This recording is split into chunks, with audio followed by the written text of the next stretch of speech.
Ámbito Cultural acoge doble sesión a las 5 de la tarde, una hora muy lorquiana, hoy que se da la presentación del libro, y a las 7 la misma película, pero en 2 sesiones, puesto que tiene mucha demanda. También quiero recordarles que proyectaremos también El Sueño Eterno el próximo mes, Coco, nos toca llorar un poquito, bueno, y distintas películas, así como un glosario de distintas actividades culturales que las pueden acoger ya a partir de la próxima semana en esta agenda cultural.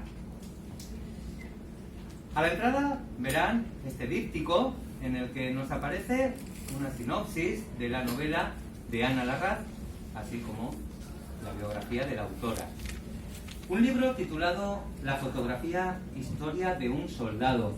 Una historia que yo a distintas asistentes en los días precedentes les he adelantado. Es una historia que llega al corazón. Es una historia que nos deja un pozo de historia, de situación social, política, cultural y sobre todo familiar. Permítanme que les presente a Ana Larraz, que viene acompañada por don Juan José Laforet, amigo de Ámbito Cultural, que tantas veces nos ha acompañado, cronista oficial de Las Palmas de Gran Canaria y cronista oficial de Gran Canaria. Ana Larraz presenta su obra La fotografía, historia de un soldado, de editorial Secotia. Es natural de Tauste, provincia de Zaragoza, un pueblo agrícola de alrededor de 7.000 habitantes y a 45 kilómetros de Zaragoza. Estudió arquitectura técnica en Valencia y reside en Canarias desde hace ya 25 años. Ha publicado el libro de relatos 12 tríos y 12 a solas, así como ha estado en la participación en relatos de distintas antologías. Les cito: Canarias y el mar, Amor, kilómetro cero, Hay esperanza para vencer al cáncer, Sentimientos, Espero, Una hora menos, Luces y sombras y Navidad, una hora menos. Agradecer a Ana Larraz que cuente con la sala de Ámbito Cultural para presentar su obra, La fotografía e historia de un soldado, por supuesto a don José Laforet, que le acompaña, y como siempre a todos ustedes por su presencia. Muy buenas tardes.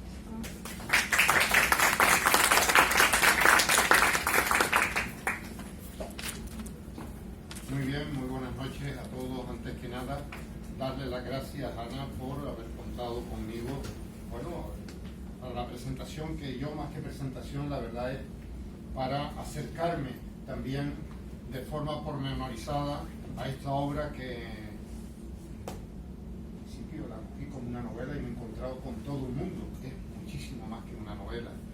Si a mí me preguntaran ahora qué es lo que me pediría el cuerpo tras leer la novela, confieso que hace unos 15, 20 días más o menos, cuando la tuve en mis manos, digo, yo no me leo esto en 15 días. No solo la he leído, sino que además les recomiendo una experiencia muy sugerente. Luego pueden coger capítulos sueltos y leer, porque cada capítulo después tiene sentido propio, tiene vida propia y te vuelve a esa reflexión. Pues a mí lo que me pediría de entrada es silencio. Silencio, reflexión, honda meditación, respeto. Creo que a mí me evoca esa reflexión tras la novela sobre todo lo que acontece, me evoca los poemas de Dámaso Alonso, Hijos de la Ira, aquellos poemas de una sociedad desgarrada por el dolor, por una sociedad rota. Me ha hecho volver a ellos después de muchísimos años que no los había vuelto a releer, ¿verdad? Pero claro, no se trata que yo venga aquí y tal monje budista me quede callado y en levitación, porque podría ser una forma de homenaje muy válido, insisto, muy válido. Pero una novela es sobre todo comunicación, llevar ante el público un mensaje, una vivencia, una reflexión. Y eso es lo que yo voy a intentar también reflexionar un poco con la autora. Curiosamente, la fotografía, historia de un soldado, a propósito de una foto, he llegado y lo primero que me encuentro son fotos, estaban proyectándose fotos. Tengo que confesar que llevo 3 días a una media de 5 horas diarias viendo fotos antiguas. Y es que esta semana, desde el miércoles hasta hoy, hemos celebrado el tercer Congreso de Historia de la Fotografía en Canarias, dedicada en esta ocasión a la fotografía Luces del Atlántico. Ha participado Portugal, Irlanda, Inglaterra, con fotografías que hablan de la historia conjunta de este área del Atlántico. Y ahí hemos visto cómo a partir de unas fotos se construye una historia, o cómo las fotos pueden tener vida por sí mismas. Una imagen vale 1000 palabras, o no. A veces las fotos hay que explicarlas, y es el libro. Y tenemos ese libro. En fin, creo que la casualidad o el destino ha querido que de alguna manera esto sea también casi como una actividad complementaria de ese congreso, porque estamos hablando de fotografía y lo que una fotografía puede aportar. Habría que hablar novela a partir de una historia, sí, pero también podríamos hablar una historia que se relata en forma de novela. Y además podemos llegar luego a una historia que surge de una novela, porque este es un mundo bastante amplio. Yo les recomendaría, no sé si decirles que lo leyeran, yo lo he leído al principio, lo he leído al final. La novela ya tiene una buena presentación, una magnífica presentación hecha por Ángel David Martín Rubio. Esta presentación es un compendio bastante exhaustivo, bastante minucioso de lo que es la obra que se presenta. Obra que tengo que decir, y ahora me ha llevado una sorpresa porque prepara otro libro a modo de trilogía. Yo vengo convencido que, aparte de eso, aquí hay 3 obras, que es lo que yo después voy a dividir un poco esta reflexión. Podríamos hablar de muchísimas cosas y normalmente se comienza, si es una novela, sus aspectos literarios e incluso hasta lingüísticos. Y muchos novelistas dirían, mire, yo no escribo por hacer un ejercicio lingüístico, me da igual la lingüística, incluso me da igual escribir mal, me interesa una trama, me interesa contar una historia, Bueno, bien, yo no voy a insistir en ese apartado de la crítica literaria ni lingüística, no es tampoco mi cometido, ¿verdad? Pero sí me gustaría dejar dicho que se trata de una novela magníficamente redactada. Yo encuentro cosas hoy en día, digo cosas, porque no sé, la redacción te indica si estamos ante una obra que intenta ser literaria o no. Yo creo que es una obra bastante bien redactada, en una prosa directa, sencilla, pero envolvente. A mí me ha inducido a no despegarme del libro. Fíjense ustedes, yo he tenido 2 semanas de enorme actividad y he tenido que quitar horas de no sé dónde porque no me podía despegar del libro. Lo he cogido con mucho entusiasmo. Pero es un libro para tenerlo en un tiempo de verano o como estos días que vienen ahora de Semana Santa, que se pueden disponer de 3-4 días más tranquilos y casi leerla de un tirón. Pero no por imponértelo, porque cuando ustedes abran las páginas y empiecen a leer, verán que les costará trabajo dejar la novela. Es como una buena película, que ustedes empiezan a verla y les cuesta trabajo, aunque les estén viendo un vídeo, parar el vídeo, ir un momento a coger algo en casa y volver. No pueden separarse, pues esto ocurre. Eso es la prosa envolvente que tiene, sencilla, directa, pero además magníficamente lograda. Y a mí me ha traído a la memoria otro clásico. No quiero ser ni pretencioso ni formular ahora aquí problemas de ningún tipo, pero a mí me ha recordado por quién doblan las campanas de Hemingway.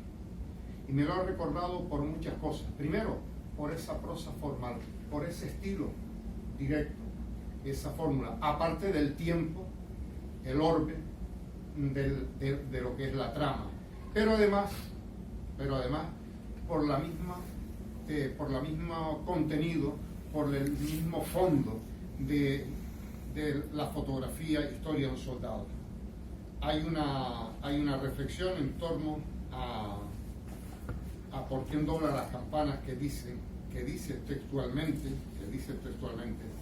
en el sentido recóndito e intestino, por quién doblan las campanas, es una insinuación de la multiplicidad del ser que se hace desde el título del libro, si se quiere desde el mismo enunciado. El hombre forma parte de un ser colectivo constituido por todos los hombres. Y es en la novela Historia de Ana Larraz, Ángel Gálvez trasciende su mero rol vital, trasciende esa historia que ellos nos cuentan, también se convierte en ser colectivo.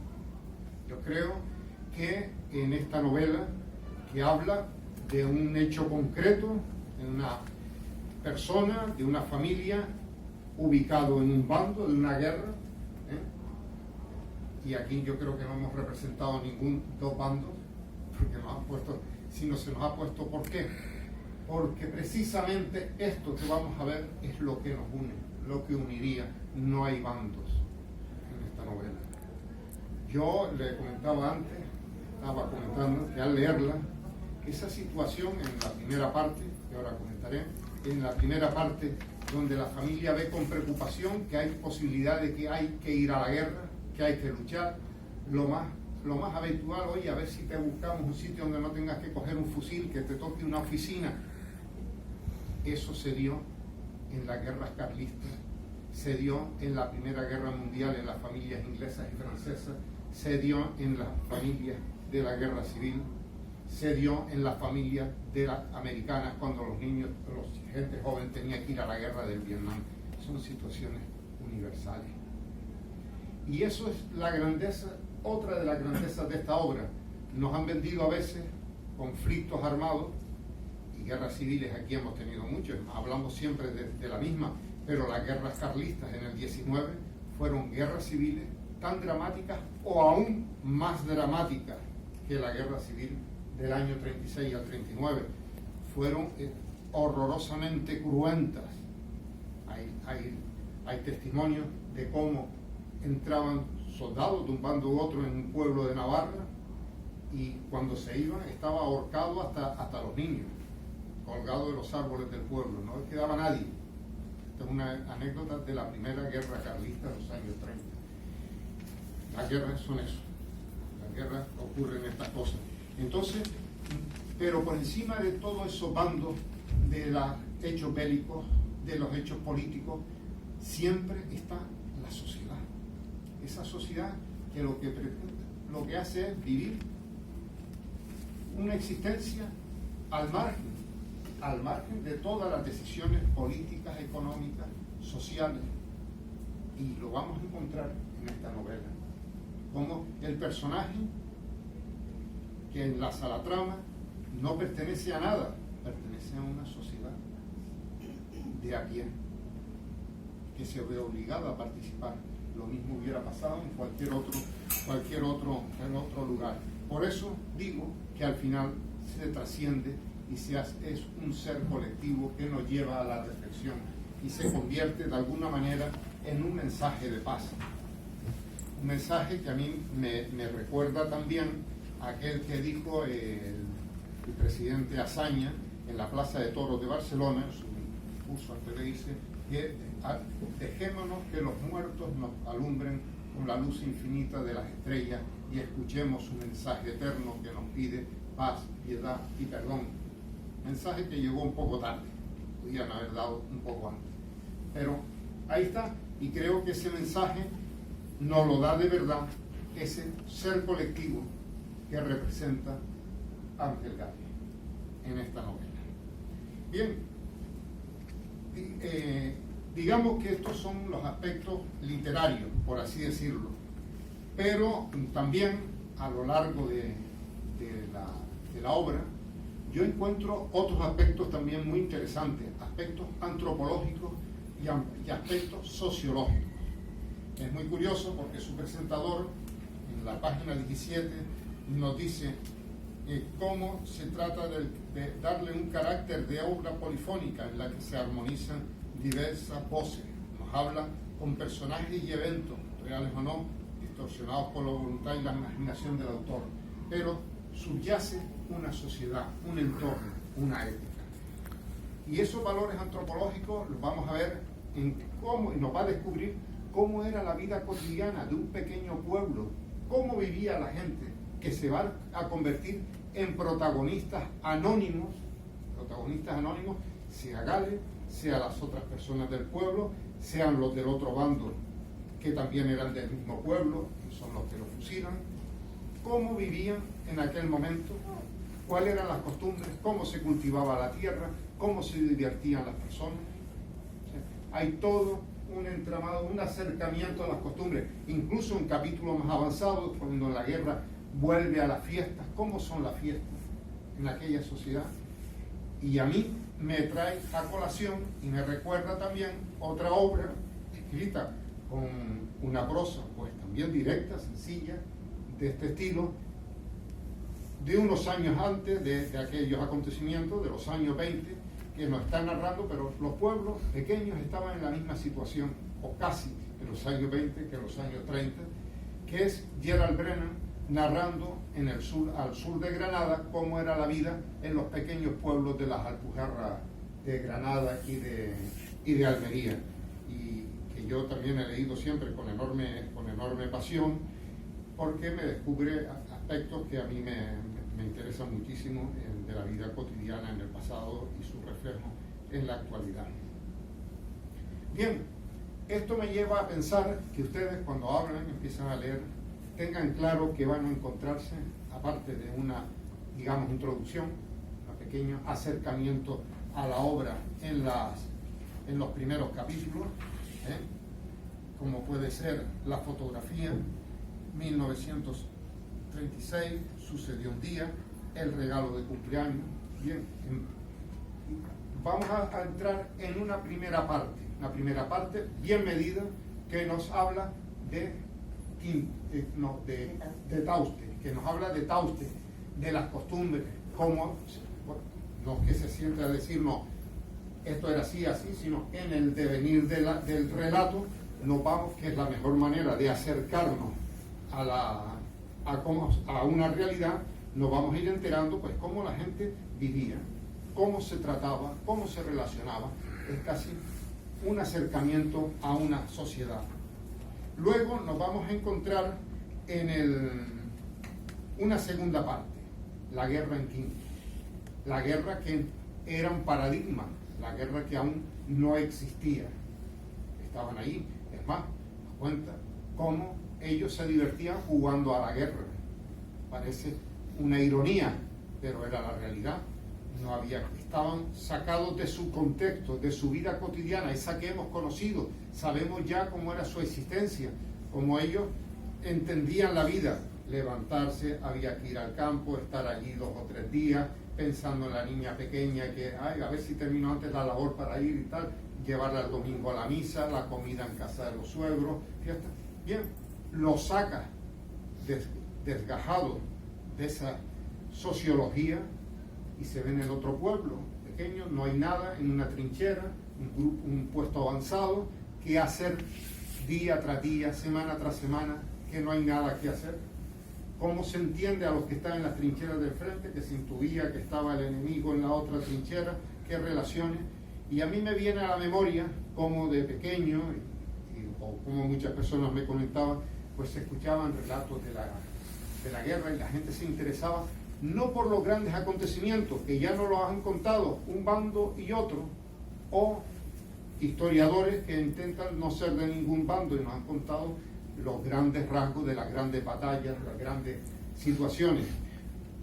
Nos interesaban. Yo siempre recuerdo un señor que trabajaba en una gasolinera y había sido soldado en la guerra, y me contaba, yo era un niño chico, cómo en invierno se envolvían los soldados, las piernas y los brazos en papel de periódico, porque el frío era enorme, y encontraron que una cosa que abrigaba mucho era el papel de periódico debajo de las ropas, porque no tenían muchas cosas. Bueno, nos interesábamos por todas estas cosas. Pues nos encontramos que en esta otra parte nos acerca también a esa vida cotidiana del campo de batalla.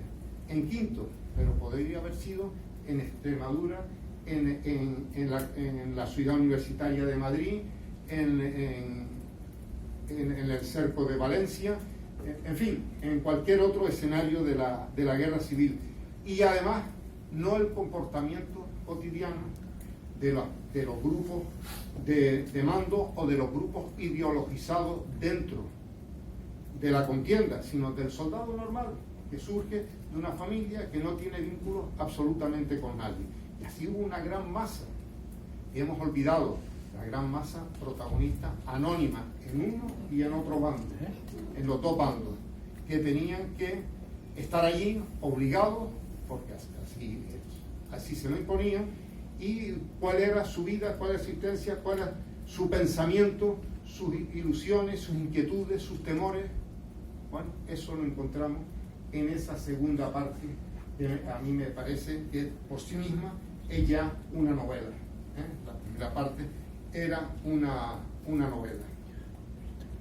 Y pasamos a una tercera parte que también me parece enormemente interesante: la batalla, la derrota, la rendición, el encierro en el seminario. Y me pregunto, para estas personas sencillas que tuvieron que ir a la guerra, en el bando que fuera, tuvieron que ir a la guerra, estaban encerrados en aquellas trincheras, el estar ahora en el seminario encerrado, o es un segundo encierro. Porque por eso se hace interesante conocer bien y a fondo la primera parte. ¿Quiénes son los personajes? ¿Cómo entienden la vida? ¿Cómo discurre? La segunda parte no es un encierro en sí, no están voluntariamente. A mí me da la impresión de que es la vida en un campo de concentración donde ellos son carceleros de sí mismos, se vigilan a sí mismos, no se pueden ir, están allí contra su voluntad. Ahora los cogen presos, ya no llevan. Un encierro. Otro drama, es un tercer libro casi por sí mismo, es otro drama interior de la persona. ¿Qué nos hubieran contado estas personas si hubieran tenido voz? Bueno, yo creo que otro de los valores de la novela ahora es que Ana les pone voz. Esa voz que la historia les negó, ahora se puede encontrar en las palabras de esta novela, en lo que nos oferta. Y viene el cuarto capítulo. El clímax, podemos decir, bueno, si fuera una novela en plan no basada en un hecho histórico, ¿no?, más imaginaria, una novela de Shakespeare, donde todo va teniendo una subida, una caída.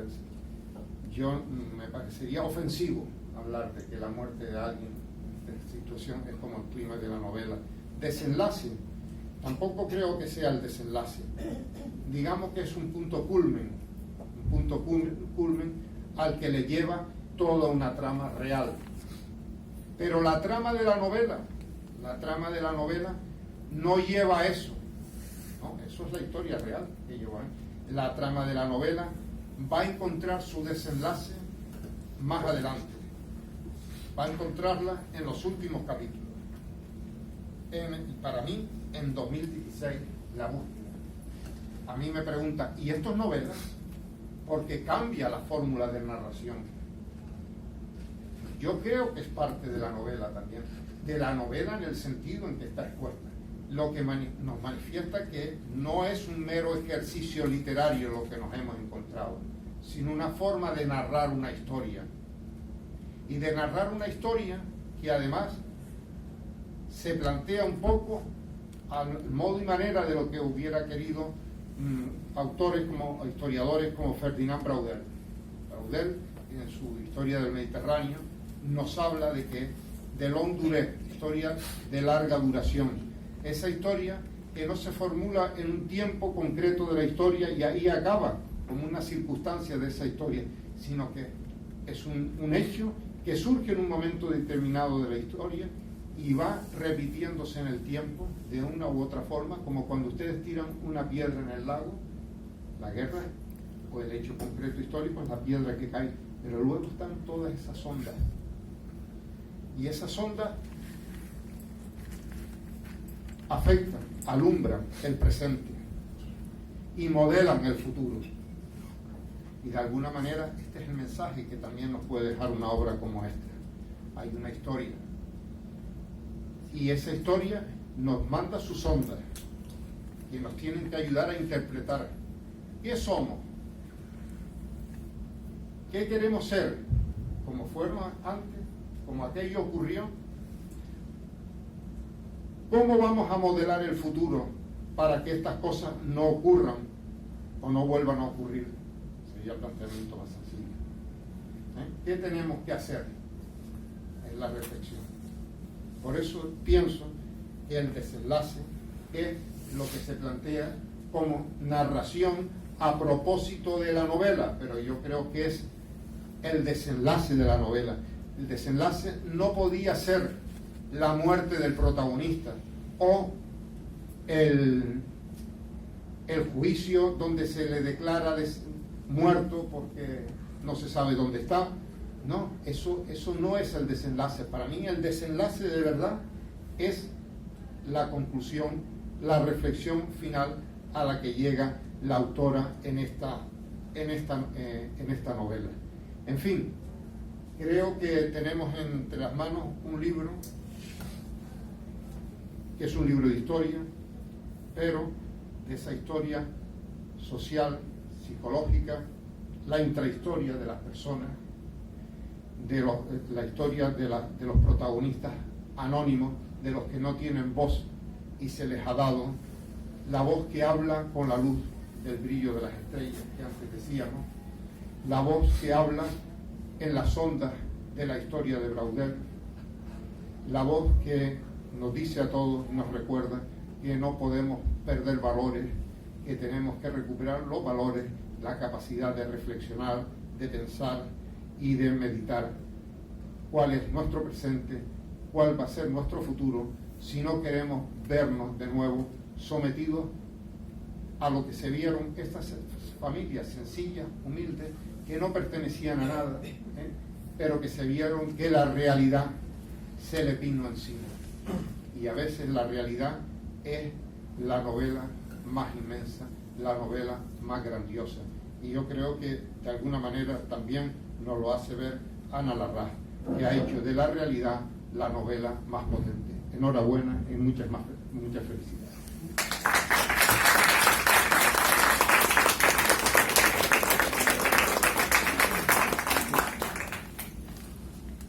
Bueno, yo después de haber oído estas palabras casi me quedo yo sin nada que decir, porque han sido tan bonitas, tan elocuentes y tan claras. Ha sido una identificación tan grande la que ha hecho Juan José con mi novela que poco me queda por decir. Pero bueno, voy a intentar presentarles un poco mi libro. Y bueno, pues en primer lugar presentarme a mí. Yo soy la nieta de Ángel Galet, protagonista de este libro, y me llamo Ana, y eso no es del todo verdad porque también me llamo Carmen. Me llamo Ana Carmen en honor de mi madre y de mi abuela, que son las otras protagonistas de esta novela y a las que está dedicado el libro. Y ahora sí, paso a darles la bienvenida. Y lo hacemos con esta foto. Esta foto que ven aquí está tomada, es unas fotos que aparecieron no hace mucho tiempo en Arucas. Y está tomada en los primeros días de la contienda. Y lo que vemos son soldados canarios, bueno, soldados y civiles, aquí hay de todo. Son soldados canarios, gente canaria, que se va a la guerra, se va a la península.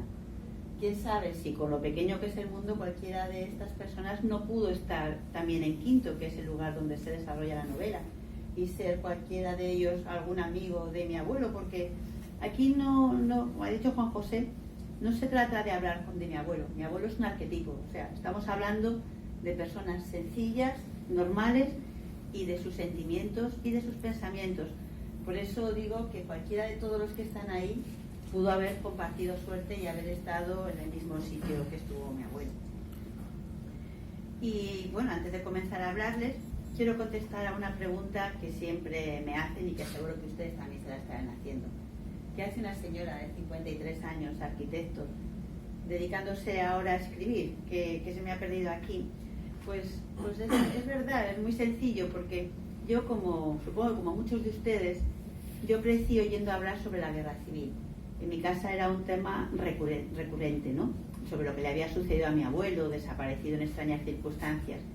Yo tengo mis recuerdos de por la noche en mi casa se solía juntar mi tío Manolo, que era el hermano del desaparecido, mi padre, el médico, el cura, y había unas largas tertulias en las que estaban todo el tiempo pues hablando sobre la guerra, se compraban libros, se intercambiaban, todo el mundo quería saber y quería saber más. Era una cosa que tenía muy reciente, pero quería saber más. Y yo, que estaba por allí, que en mi casa pues, les gustaba a todos mucho leer y a mí también, y nadie ponía problemas para que yo así lo hiciera, pues todos esos libros fueron cayendo por mis manos. Y era un tema, pues a mí la historia desde entonces yo creo que fue mi afición, me apasionó. Cada cosa que me apasionó me encantó. Espera un momentito. Y entonces, pues nada, yo he estado siempre investigando, queriendo averiguar qué había pasado con mi abuelo. Y cuando Internet llegó a nuestras manos, pues la verdad es que esa búsqueda fue mucho más sencilla. Y más aún cuando con la ley de la memoria histórica todos los documentos que antes estaban únicamente en manos de historiadores, pues se digitalizaron.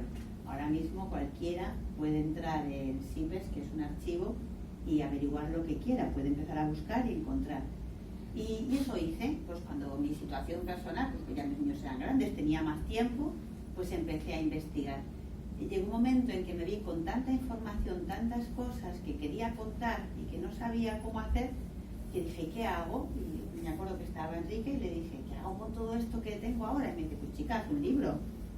Pues y eso hice, hacer un libro para contarles a ustedes estas cosas.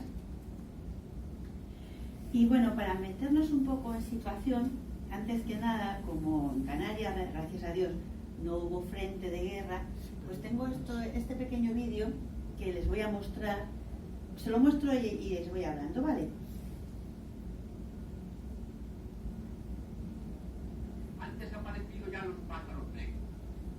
Los soldados del ejército victorioso ayudan a salir de los refugios a la población civil no combatiente.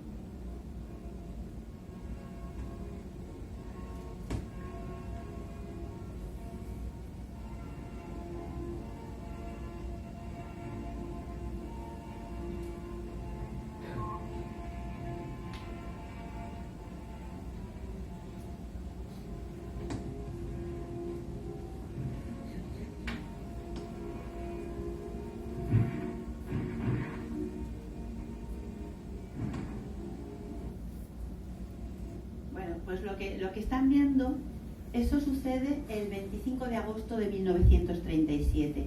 Ha habido una batalla que dura 3 días y esto es el segundo día. Los que están sitiados, que es el bando nacional, ya ven que van a perder la guerra, que la batalla, que no van a llegar los refuerzos, y entonces toda la población civil que tienen allí le dicen que se entreguen al enemigo, y eso es lo que hacen. Y fíjense si era importante esta batalla para un pueblo de 2.000 habitantes, que no había más que 4 casas. Ya han visto la población civil que sale y cuántos eran, que habría 100 personas, no habría mucho más. Quiero decir que era un pueblecito de nada. Pero era una batalla muy importante para el ejército republicano, porque formaba parte de la ofensiva sobre Zaragoza. Y llevan, lo que llama la atención es que hacen un vídeo, o sea, llevan una película. Estamos hablando del año 37 y ya se toma una película. Si se han fijado bien, había hasta muertos allí, porque es inmediatamente acabada la batalla cuando se toman esas imágenes. Y a mí me parece como, no sé, me ha parecido, siempre me ha llamado muchísimo la atención este vídeo. Y antes de empezar a hablarles también, quiero dejar claro que esto es una novela de historia, pero no es una novela con muchas cifras, con muchos números, con muchos hechos históricos. Aquí, como decía Juan José, estamos hablando de la historia de las personas, de la historia individual de cada uno, que realmente es lo que forma la historia. O sea, la historia no es la toma de Guadalajara. Para mí, mi pensamiento es que la historia es los señores que estaban allí en Guadalajara y se les quedaban atascados los tanques y no podían avanzar, y lo que pensaban ellos y lo que sentían ellos. Porque realmente, ¿qué es lo importante? Una batalla o una cifra o lo que cada uno de nosotros sentimos.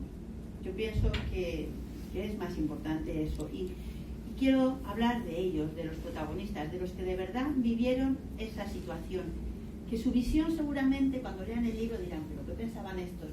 Pero es que su visión no va a tener nada que ver con la nuestra de los acontecimientos o con la que estamos teniendo ahora, que nos están a lo mejor también informando o desinformando. Pero la visión que ellos tenían era la real, por ella vivían y morían. Y era lo que estaba condicionada a sus circunstancias, a sus miserias, a sus alegrías y a todo. Porque su visión es la pura, no la nuestra, que está distorsionada completamente. Y me preguntarán, ¿y cómo va a ser eso? O sea, ¿cómo tú te arrojas el derecho a decir que estos hombres pensaban eso? Un día una amiga me preguntaba que por qué mis diálogos decían lo que decían. Bueno, pues porque yo, gracias a Dios, tengo 143 cartas que mi abuelo le mandó a mi abuela durante 13 meses que estuvo en ese frente. O sea, toda esa documentación, todos esos papeles, allí no ves reflejado, es lo que acaba de decir, no ves reflejado unas batallas ni unos acontecimientos, no. Allí se ve lo que habla un hombre a su mujer, lo que le cuenta de lo que han hecho hoy. Pero no de que han atacado, no, sino de que, fíjate, que las pulgas se me comían, que me iba a poner una camiseta y la tenía llena de agujeros.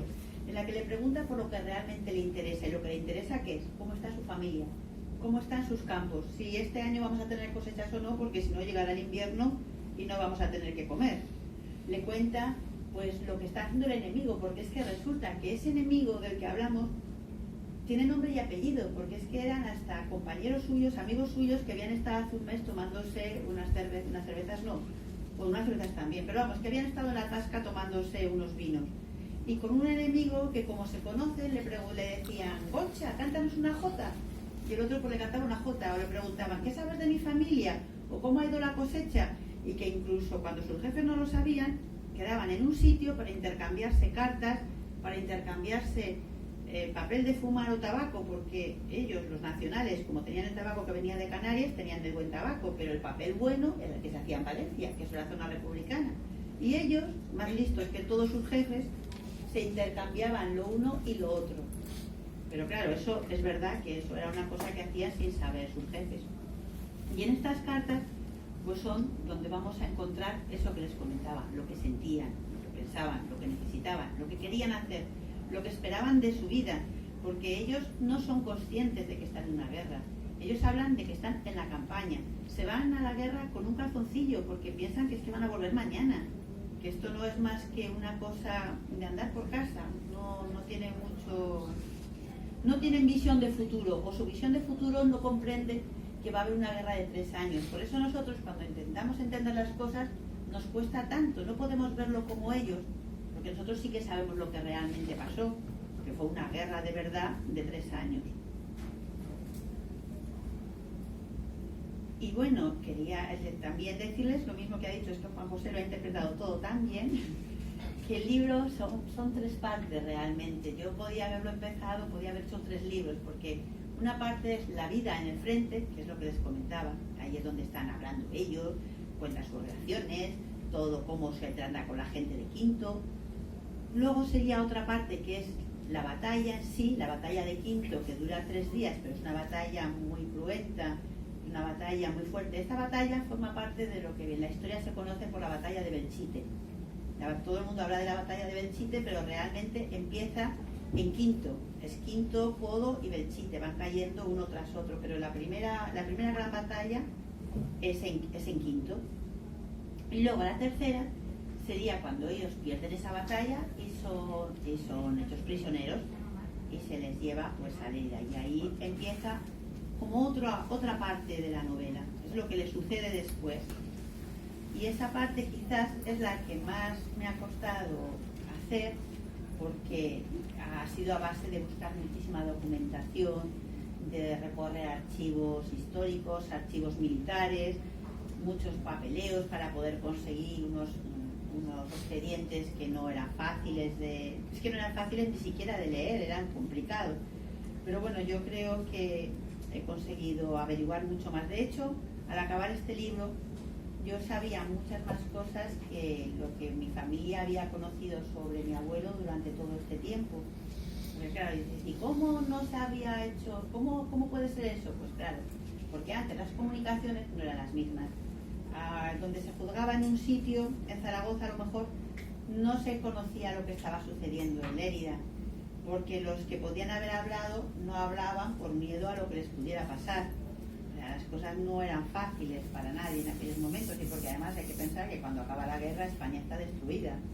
O sea, intentar llegar de un pueblo a otro era una batalla campal, no porque hubiera que pelear, sino porque no había ni caminos, ni había trenes, ni había de nada. Y no era fácil averiguar. Y bueno, como voy a centrarme ya en el libro, porque hasta ahora todavía no les he contado nada, que un libro se empieza por la portada, ¿no? Y esta es la portada del mío, la tuve clara desde el primer día que empecé a escribir. Porque esa fotografía que ven ahí, esa foto, forma parte de la historia de mi familia. Está en el salón de mi casa y presidiéndolo. Y esa foto aparece en una... Les voy a contar un poco. Esa fotografía está hecha en el campo de batalla y está hecha en agosto. Y esa fotografía pues no llega a mi casa. Pero ¿qué ocurre? Que en diciembre de 1937 Franco manda hacer en todas sus regiones militares donde mandaba él una revista para los soldados, una revista como esta, que esta es la que manda hacer en Zaragoza, que en Zaragoza se llama Estampas de Guerra, y pues es una revista para mandarla a la retaguardia, creo que vale 5 pesetas, 3 pesetas, ¿vale? Para mandarla a la retaguardia y que la gente pues sepa un poco, porque estén un poco entretenidos. ¿Y qué ocurre? Pues que entre estas páginas está la foto de mi abuelo. En este momento, esto es diciembre del 37, mi abuelo ya está desaparecido, pero es que encima lo que pone es como premonitorio, porque dice: el soldado que en la trinchera añora al hijo querido, sabe que si es herido, será cuidadosamente atendido, y si le llega el honor de hacer guardia a la patria sobre los luceros, su hijo será hombre trabajador y honrado. El que está escribiendo esto no sabe que mi abuelo ya no existe. Y esta revista llega a mi casa y mi abuela, pues todavía, claro, también hay que tener otra cosa en cuenta. Cuando en las familias se enteran de lo que ha pasado, es ya en el año 39, cuando acaba la guerra, porque mientras tanto nadie sabe nada. O sea, hay que hacerse un poco la idea de que no tienen las comunicaciones que tenemos hoy, la radio empezaba a funcionar, pero poco. Teníamos una España dividida en dos, en que las noticias solo van, las de aquí solo salían para aquí y las de aquí para el otro lado. No era sencillo, es difícil ponerse en situación, pero yo creo que podemos conseguirlo. O sea, hay que pensar en una España paupérrima, una España que no tiene de nada y que está sufriendo. Y nada, pues decirle que esta novela pues va a narrar las aventuras y desventuras de un joven, un labrador, que el día 30 de julio le dicen que se tiene que incorporar a otra vez a hacer servicio militar, cuando él ya lo ha hecho. Él va pensando que al día siguiente lo van a volver a mandar a su casa y a partir de ahí ya pues su vida deja de tener sentido, pasa, como decía Juan José, no es un campo de concentración, pero ya no manda sobre su vida ya deja de depender de él y pasa a depender a manos de otros. Esta foto que ven aquí, esta foto es muy especial porque, bueno, yo lo que quería decir es que voy a empezar ahora a hablar de los actores, de los protagonistas. Y claro, el principal es mi abuelo.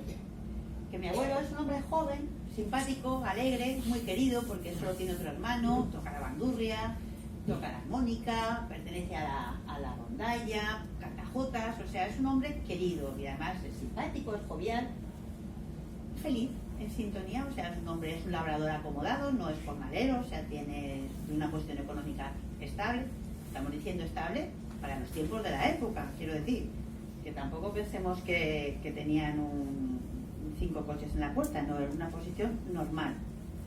Y sabe leer, precisamente, porque él sí que fue al colegio hasta los 15 años, tampoco se hacía una carrera universitaria.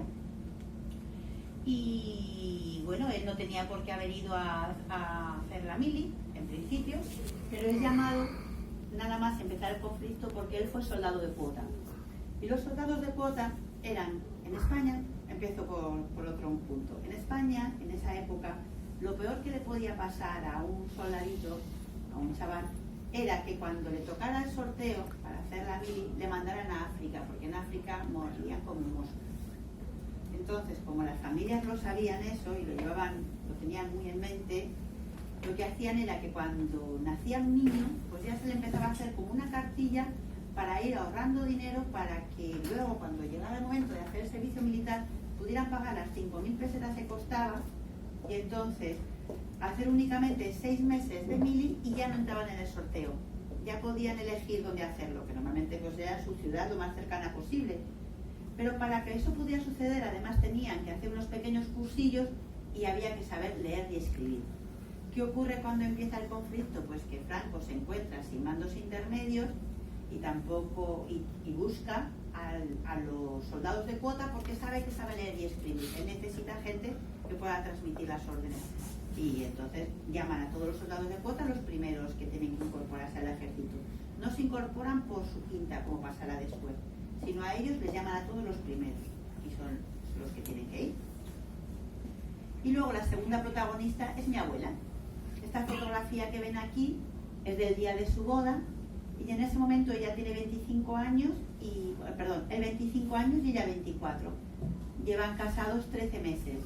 En aquella época ella también es una mujer, es hija de labradores y allí, en Tauste, pueblo, cuando se casaban lo que se hacía es que se le daba un campo a él y un campo a ella. Y seguían comiendo cada uno en casa de sus padres y a dormir se iban a casa de la madre de ella. Entonces, hasta que iban ahorrando con los campitos que les habían dado y cuando ya ahorraban, pues se iban y se compraban su casa o se fuera lo que fuera. Ellos, como llevaban 13 meses casados, todavía no tenían casa. Yo le comentaba a esta señora que mi abuela nunca cocinó para mi abuelo, porque no tuvo ocasión. O sea, como su matrimonio de los 13 meses pues fue todavía en casa de sus padres, no tuvo ocasión de cocinar. Y esta otra foto, pues esta es mi madre, que es la tercera protagonista del libro, que está presente en todo momento.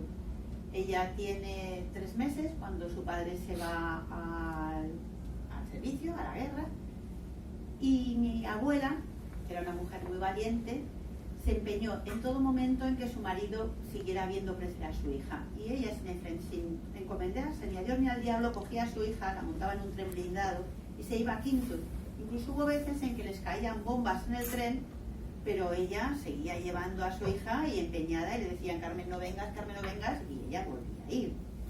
Porque quería que su marido viera a la niña. Y además porque ellos intentaban, claro, por eso digo que nos cuesta meternos en la mentalidad de ellos. Ellos intentaban seguir su vida normal. Hay un capítulo, yo no sé si te lo has, un capítulo curioso, por ejemplo, en mi libro, en que mi abuela le manda a su marido que le compre zapatos a la niña. O sea, ella está en su pueblo y su marido le ha dicho no te dejo que vayas a Zaragoza porque le ordena, le dice te ordeno, luego la habla lo que quiere, pero le dice te ordeno. Y te ordeno que no vayas a Zaragoza. Y entonces ella dice, no voy a Zaragoza, pero necesito zapatos para la chica, cómpramelos tú. Y como en Quinto, en los pueblos estos, iban con muchos carromatos, los moros, montaban puestos, o sea, lo de vender, pues ya estaba. Y entonces donde había ejército, había como carromatos de gente vendiendo cosas. Pues le manda al hombre a que le compre los zapatos. Compra los zapatos, los manda a ustedes tan pequeños, los devuelven y los cambian. O sea, quiero decir que nos cuesta imaginarnos, pero la vida era así, o sea, ellos tenían que seguir viviendo y querían seguir viviendo. No es, o sea, nosotros hacemos un corte, nos imaginamos la guerra y era tal, no, la guerra era la guerra y la vida. La vida continuaba. Y estos son, pues, los compañeros de mi abuelo, son los otros protagonistas. Ya les he dicho que mi abuelo es el libro de mi abuelo, pero él es un arquetipo, o sea, todos estos pasaron por las mismas vicisitudes. Yo he hablado de él y de los demás, porque verán que en mi libro habla mucho. Además, mi libro es todo diálogo, yo no intervengo apenas, porque no hace falta, porque son ellos los que quieren contar su historia, quieren hablar, y hablan mucho, son una gente muy habladora todos. Y esta última son los otros protagonistas también, que están allí, que son la gente de Quinto. Estos hombres tuvieron que sufrir la guerra en sus propias carnes. Ven que aquí son personas mayores, o sea, hay un soldado, El del gorrito es mi abuelo, el otro también es otro soldado, pero este es un señor mayor del pueblo que está allí. Y eran gente que tenía que convivir con los soldados, amoldar su vida a la de los otros y todos conseguir pasar por esa situación, porque esta gente, su pueblo queda en pleno frente de guerra. No pueden muchas veces ir a trabajar al campo porque su campo está en el lado republicano. Su casa está en el lado nacional, pero sus campos están en el otro lado y no tienen para comer. Y a lo mejor tienen que dejar a sus hijos y a su familia allí e irse a buscar trabajo en otros sitios. No fue una vida fácil. Y otra cosa que me parece interesante para explicarles un poco la novela son los escenarios. Esta novela prácticamente transcurre en dos escenarios principales. Uno es Tauste, que es ese pueblo que ven ahí, que es un pueblo grande para la época. Bueno, ahora mismo tiene la misma población que entonces, tiene 7.000 habitantes. Y es un pueblo pues agrícola y ganadero. Y durante las elecciones, pues en Tauste ganó la CEDA, pero cuando llegó aunque ganó la CEDA en el 36, el gobierno dijo que había que reponer a los ayuntamientos que había en el año 34. Y en el año 34 en Tauste había un ayuntamiento republicano. Entonces, cuando sucede el 18 de julio, el ayuntamiento que hay en Tauste es republicano. Pero ¿qué pasa?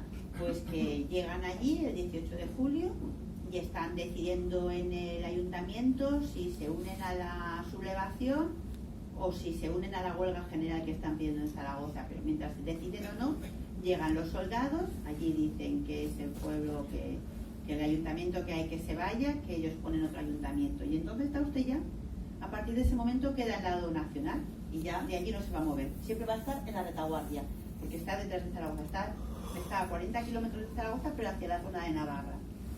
Y permanece toda la contienda en la retaguardia. Y Tauste era un pueblo complicado porque, igual que España, estaba dividido en dos. Había sido un pueblo en el que, por ejemplo, durante la sublevación de Jaca en el año 31, pues se sublevan también, o sea, se unen a los de Jaca. Cuando la revolución del 34, se unen a la revolución del 34. El anarquista también, en todas las revoluciones, ellos se suman. Es un pueblo complicado y además está dividido completamente en dos, porque de hecho una vez ganaban unos y otra vez ganaban otros. Era una cosa... ¿Y por qué les explico eso? Pues porque yo creo que muchas cosas de las que pasaron después vienen condicionadas por lo que ocurrió en Tauste durante la República. Porque todo ese follón que hubo allí, todo ese aglomerado, toda esa cosa tan extraña que pasó, es en lo que repercute para que luego hubiera tantos asesinatos y pasaran tantas cosas, porque no es que no quiero contarles demasiado porque se los voy a contar todo el libro y tampoco se trata de eso. Ya lo verán, pero pasan muchas cosas tristes y malas y yo creo que todo es a consecuencia de lo que había habido antes. Todos los odios y todas las rencillas que son el desenlace, lo que desemboca, vienen arrastrados por lo que pasó antes, por lo que pasó durante la República. Y ahora les presento al otro pueblo. Esto es Quinto. Es un pueblo de 2.000 habitantes, se parece mucho a Tauste, pero más chiquitito. Pasó por las mismas vicisitudes cuando empezó el lanzamiento, pero ¿qué ocurre? Que tiene mucha peor suerte y queda justo en la zona fronteriza. O sea, es el último pueblo al que se puede llegar en tren si estás en la zona nacional, porque a partir de ahí ya todo es zona republicana. Ven, por ejemplo, en ese plano, en esta imagen se muestra perfectamente cómo queda Aragón. Queda partido en dos. Y este pobre pueblo pues queda justo en la línea fronteriza. De hecho, pierden en la batalla del 37, pasan a manos republicanas, y en la del 38 pasan a manos nacionales. O sea, es destruido dos veces, a la ida y a la vuelta. Y la gente que vive allí pues es la que es la que sufrió muchísimo, porque allí es que parece inconcebible, pero la gente seguía viviendo, mujeres, niños, todos, son esa gente que han visto salir en el vídeo del principio, ellos están allí todo el tiempo. Y además esa gente son represaliados cuando son hechos prisioneros, porque los consideran como apestados, y entonces los mandan a la zona republicana, a los otros pueblos que quedan allí, pero los mandan sin nada en las manos, y tienen que ir pues a la buena de Dios, a la caridad, a que los mantengan por caridad. Y bueno, pues el frente en el que están, ese frente, a pesar de que están en la frontera, Es un frente muy tranquilo, únicamente hay pues pequeñas escaramuzas. Y entonces pues aquí vemos lo que decía Juan José, esta foto, que están jugando a la guerra. Son unos y otros, no tienen otra cosa que hacer y pues han estado excavando las trincheras y ahora deciden pues vamos a aprovecharla y nos hacemos una foto y estamos un poco entretenidos. Ellos tenían hambre de familia, se aburrían, querían hacer algo y pasaban su tiempo pues sobre todo escribiendo muchas cartas, y gracias a eso pues tenemos hoy los documentos que hay.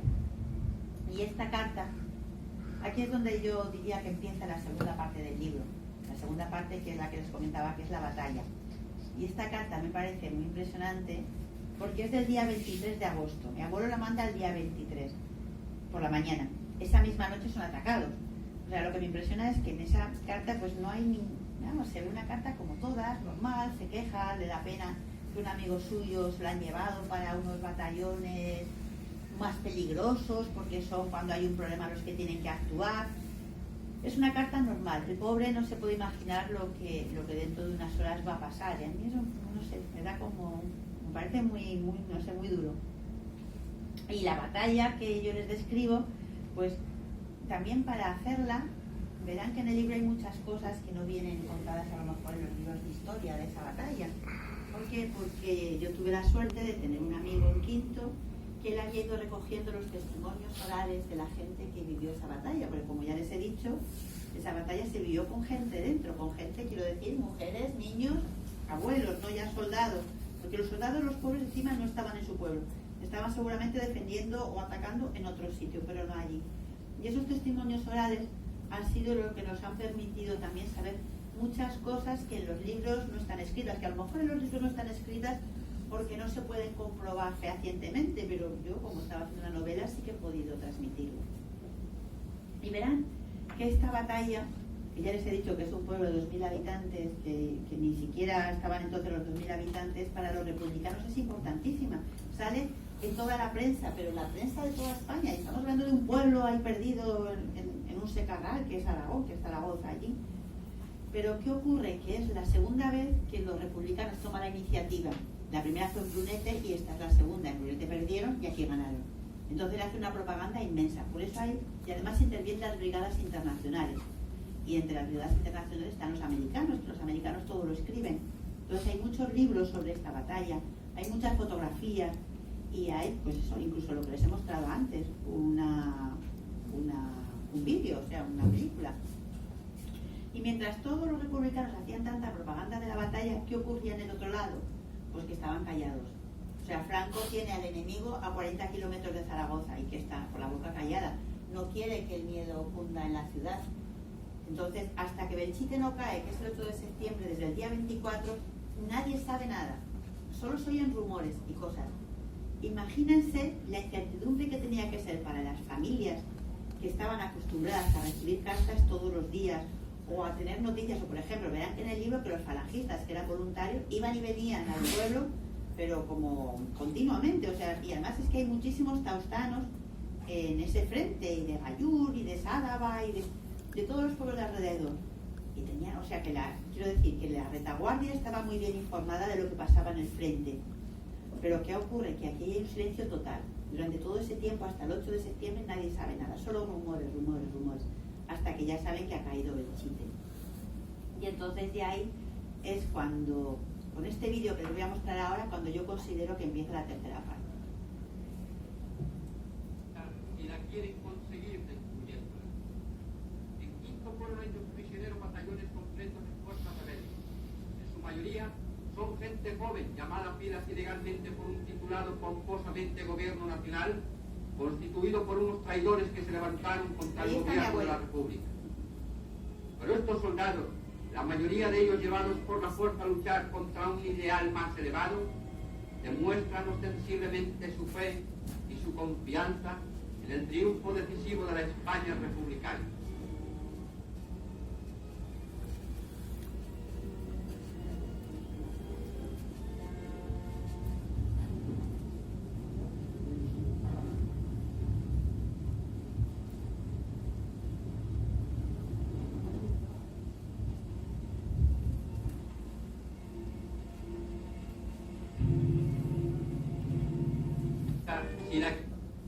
Bueno, a mí este vídeo, pues primero que vemos varias cosas que me parecen muy impactantes, ¿no?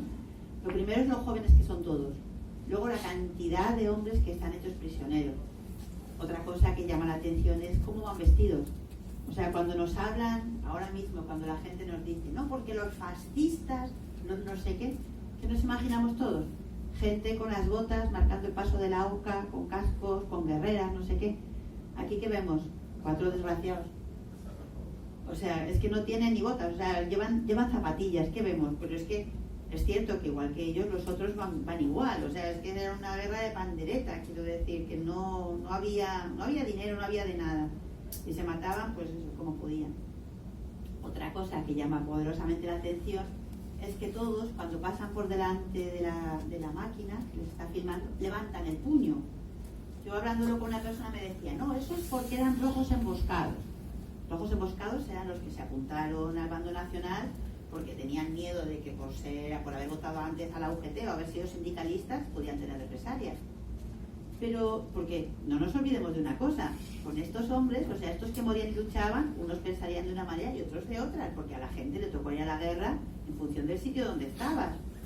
No había tantos ideales, no había tantos voluntarios, ni de un sitio ni de otro. Realmente la guerra la hicieron la gente de a pie y la guerra la hicieron los que le tocó en un sitio y los que le tocó a otro, porque los demás eran minoría, no mayoría, como nos están contando.